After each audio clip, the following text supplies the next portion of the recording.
Did you think the lion was sleeping because he didn't roar?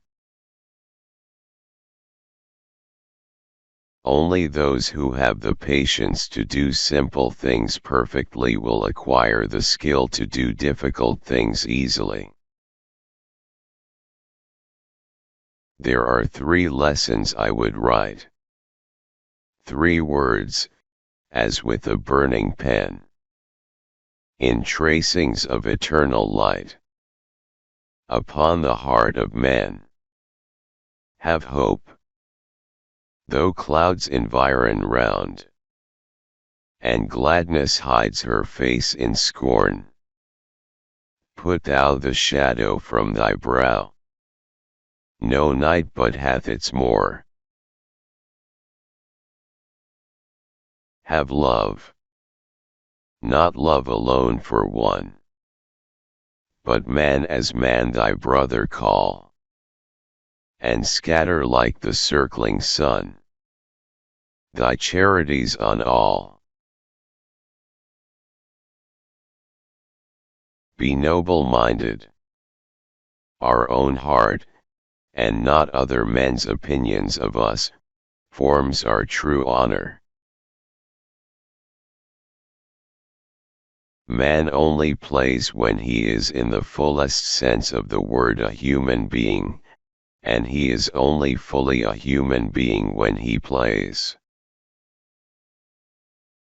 In the case of the creative mind, it seems to me, the intellect has withdrawn its watchers from the gates, and the ideas rush in pell-mell, and only then does it review and inspect the multitude. You worthy critics, or whatever you may call yourselves, are ashamed or afraid of the momentary and passing madness which is found in all real creators, the longer or shorter duration of which distinguishes the thinking artist from the dreamer. Hence your complaints of unfruitfulness, for you reject too soon and discriminate too severely. Deeper meaning resides in the fairy tales told me in my childhood than any truth that is taught in life.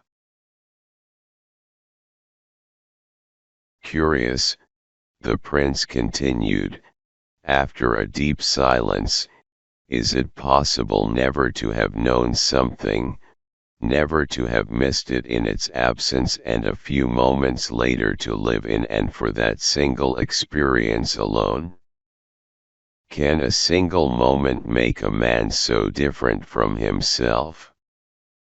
It would be just as impossible for me to return to the joys and wishes of yesterday morning as it would for me to return to the games of childhood, now that I have seen that object, now that her image dwells here and I have this living, overpowering feeling within me. From now on you can love nothing other than her, and in this world nothing else will ever have any effect on you. On the mountains there is freedom.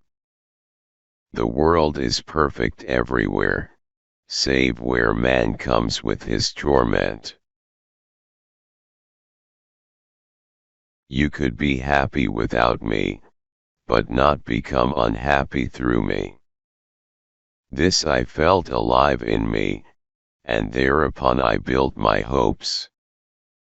You could give yourself to another, but none could love you more purely or more completely than I did.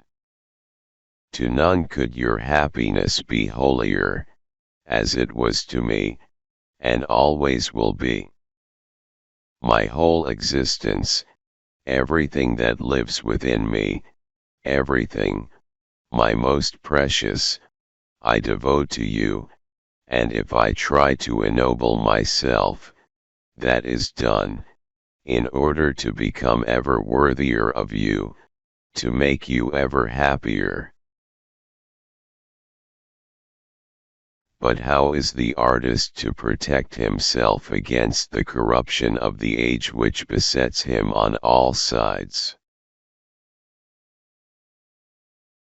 Wenn ich bei dir bin, zerschmilzt mein Vernunft in einen Blick, in einen Traum von dir, wenn ich weg bin.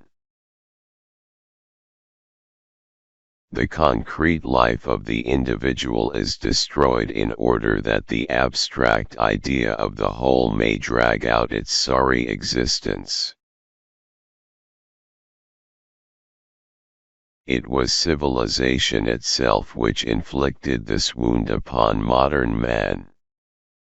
Once the increase of empirical knowledge, and more exact modes of thought, made sharper divisions between the sciences inevitable, and once the increasingly complex machinery of state necessitated a more rigorous separation of ranks and occupations, then the inner unity of human nature was severed too, and a disastrous conflict set its harmonious powers at variance. The intuitive and the speculative understanding now withdrew in hostility to take up positions in their respective fields, whose frontiers they now began to guard with jealous mistrust, and with this confining of our activity to a particular sphere we have given ourselves a master within, who not infrequently ends by suppressing the rest of our potentialities. While in one a riotous imagination ravages the hard-won fruits of the intellect, in another the spirit of abstraction stifles the fire at which the heart should have warmed itself and the imagination been kindled.